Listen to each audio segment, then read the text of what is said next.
Hello dear friends, I am Shalini Prabhat Tiwari, a teacher in SOS Herman Minor School, Varanasi. Right now, we are going through the pages of Think Big, one of the best-selling books on motivation and leadership, written by our beloved principal sir, Dr. Ambika Prasad Gaur, who is a renowned author and educationist. Today's topic of discussion is whatever you do, you get it back. Please go through the video till end and share it among your friends and other people known to you.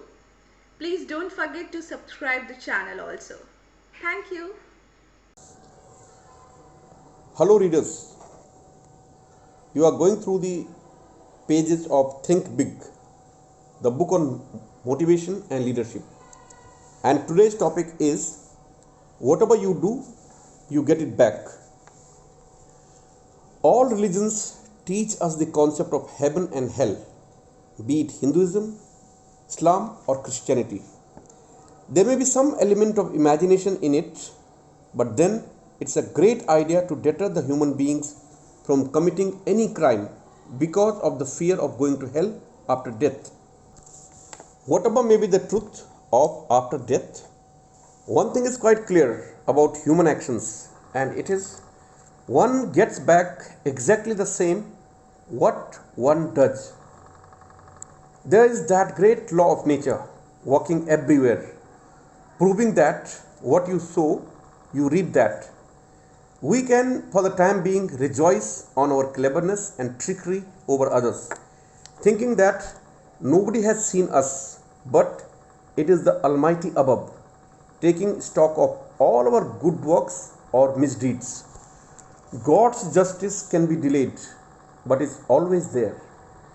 In the words of William Shakespeare, virtue may or may not be rewarded, but evil is always punished.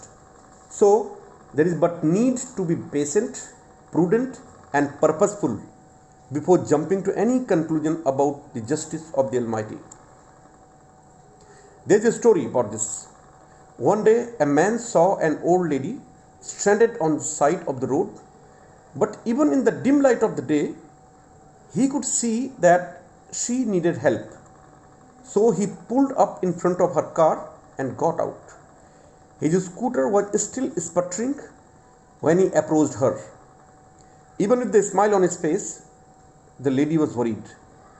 No one had stopped to help her for the last 1 hour or so. Is he going to hurt me? He doesn't look safe. He looks poor and hungry. The thought process started creeping in the lady's mind. The man could see that she was frightened, stranded out there in the cold. He knew how she felt. It was those chills which only fear can put in you. He said, "I'm here to help you, ma'am. Why don't you wait inside the car where it is warm?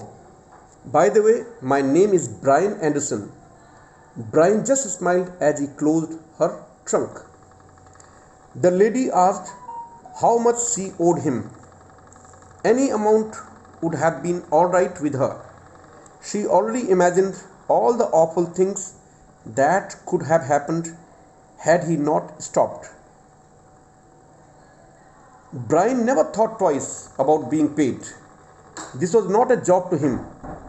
This was helping someone in need, and God knows there were plenty who had given him a hand in the past. He had lived his whole life that way, and it never occurred to him to act any other way. He told her that if she really wanted to pay him back, the next time she saw someone who needed help, she could give that person the assistance needed. And Brian added, "And think of me." He waited until she started her car and drove off. It had been a cold and depressing day, but he felt good as he headed for home, disappearing into the twilight. A few miles down the road, the lady saw a small cafe. She went in to grab a bite to eat and take the chill off before she made the last leg of her trip home. It was a dingy looking restaurant.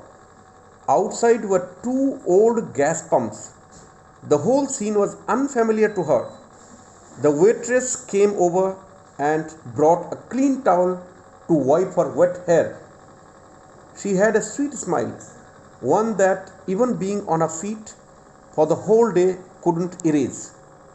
The lady noticed the waitress was nearly 8 months pregnant, but she never let the strain and aches change her attitude. The old lady wondered how someone who had so little could be so giving to a stranger. Then she remembered Brian. After the lady finished her meal, she paid with $100 bill. The waitress quickly went to get change for her $100 bill, but the old lady had slipped right out of the door. She was gone by the time the waitress came back. The waitress wondered where the lady could be. Then she noticed something written on the napkin.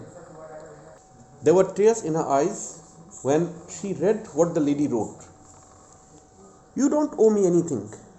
I have also been in trouble.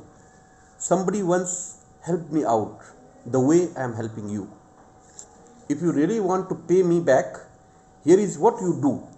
Do not let this chain of love end with you. There was a check of $400 as waiter's tip under the napkin. Well, there were tables to clear, sugar bowls to fill, and people to serve, but the waitress made it throughout the day. That night, when she got home from work and climbed into bed, she was thinking about the money and what the lady had written. How could the lady have known how much she and her husband needed it? With the baby due next month, it was going to be hard. She knew how worried her husband was, and as he lay sleeping next to her, she gave him a soft kiss and whispered soft and low, "Everything is going to be all right. I love you, Brian Anderson." There is an old saying, what goes around comes around. Now please go through this story. One day, a poor boy who used to sell goods from door to door to pay his school fee was hungry, but found that he had no penny left in his pocket. He decided to ask for a meal at the next house. However, he lost his nerve when a lovely young woman opened the door. Instead of a meal, he asked for a glass of water. She thought he looked hungry, so brought him a large glass of milk. He drank it slowly and then asked, "How much do I owe you?" "You don't owe me anything," she replied. "Mother has taught us never to accept payment for a kindness." He said, "Then I thank you from my heart." As Howard Kelly left that house, he not only felt stronger physically, but his faith in God and man was strong also. He had been ready to give up and quit, but now he was charged positively. Years later, that young woman became critically ill. The local doctors were baffled. They finally sent her to the big city, where they called in specialists to study her rare disease. Dr. Howard Kelly was called in for the consultation. When he heard the name of the town she came from, a strange light filled his eyes. Immediately he rose and went down the hall of the hospital to her room. Dressed in his doctor's gown, he went in to see her. He recognized her at once. He went back to the consultation room, determined to do his best to save her life. From that day, he gave special attention to the case. After a long struggle, the battle was won.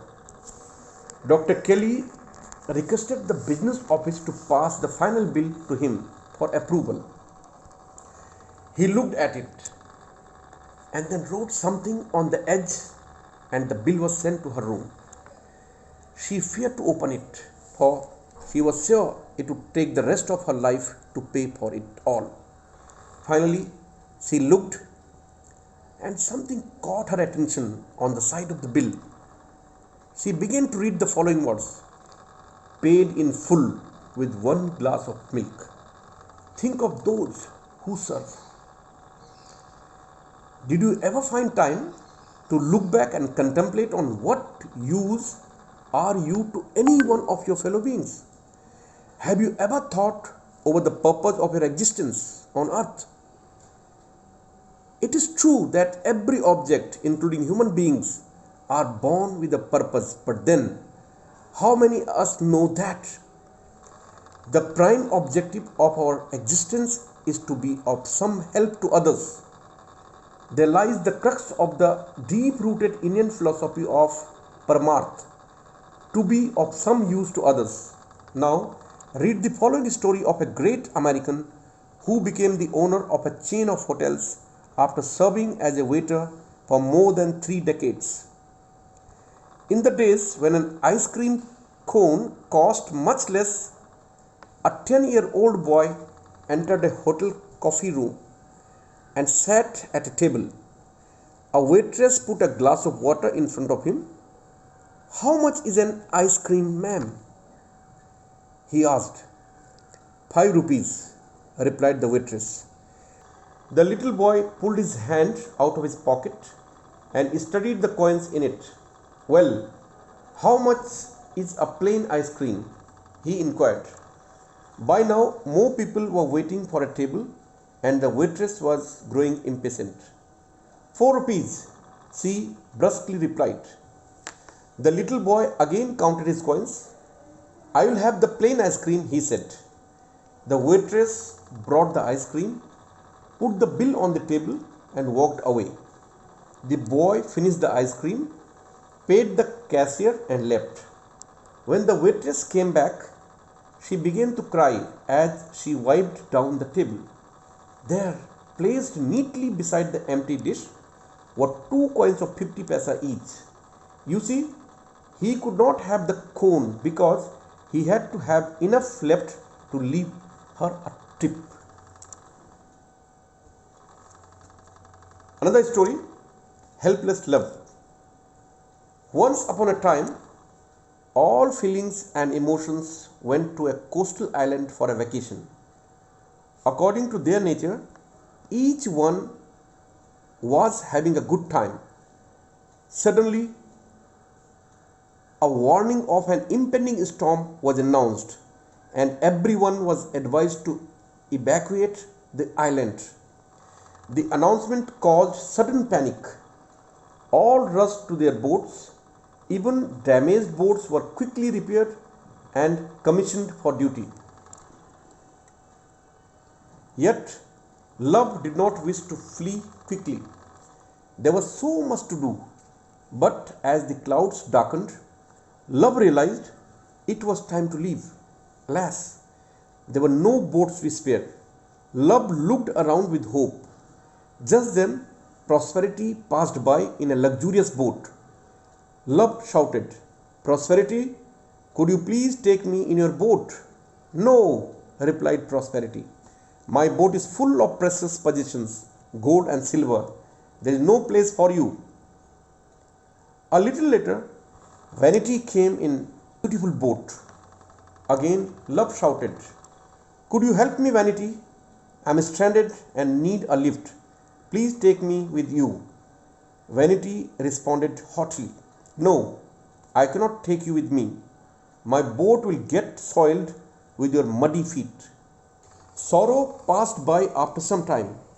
Again, Love asked for help, but it was to no avail. "No, I cannot take you with me. I am so sad.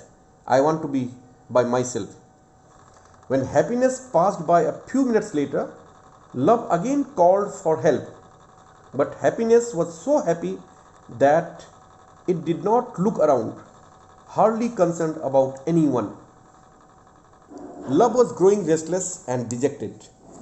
Just then somebody called out, "Come, Love, I will take you with me." Love did not know who was being so magnanimous, but jumped onto the boat, greatly relieved that she would reach a safe place. On getting off the boat, Love met Knowledge. Puzzled, Love inquired, Knowledge, do you know who so generously gave me a lift just when no one else wished to help? Knowledge smiled. Oh, that was time. And why would time stop to pick me and take me to safety? Love wondered. Knowledge smiled with deep wisdom and replied, because only time knows your true greatness and what you are capable of. Only love can bring peace and great happiness in this world.